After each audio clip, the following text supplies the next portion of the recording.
கோயம்புத்தூர் மாவட்டத்தில் இருக்கக்கூடிய மாநகராட்சிக்குட்பட்ட நகர்ப்புற நலவாழ்வு மையங்கள், கோவை மருத்துவக் கல்லூரி மருத்துவமனை மற்றும் ஆரம்ப சுகாதார நிலையங்களில் இருக்கக்கூடிய பல்வேறு காலி பணியிடங்களை நிரப்புவதற்கான வேலைவாய்ப்பு அறிவிப்பு வெளியிட்டிருக்காங்க. என்னென்ன பணியிடங்கள்னு பார்த்தீங்கன்னா, ஹாஸ்பிட்டல் ஒர்க்கர் சப்போர்ட் ஸ்டாஃபில் 26 வேக்கன்சி இருக்குது. மினிமம் 8ஆம் வகுப்பு தேர்ச்சி பெற்ற யார் வேணாலும் இந்த பணியிடத்திற்கு அப்ளை பண்ணலாம்.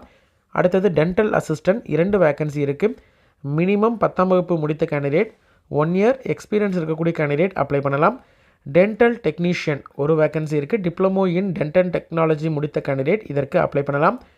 ஃபிசியோதெரபிஸ்ட்டில் ஒரு வேக்கன்சி இருக்குது. பேச்சுலர் ஆஃப் ஃபிசியோதெரபிஸ்ட் முடித்த கேண்டிடேட் வித் 1 இயர் எக்ஸ்பீரியன்ஸ் இருக்கக்கூடிய கேண்டிடேட் இதற்கு அப்ளை பண்ணலாம். அப்ளை பண்ணுறதற்கான கடைசி நாள் 13/6/2025.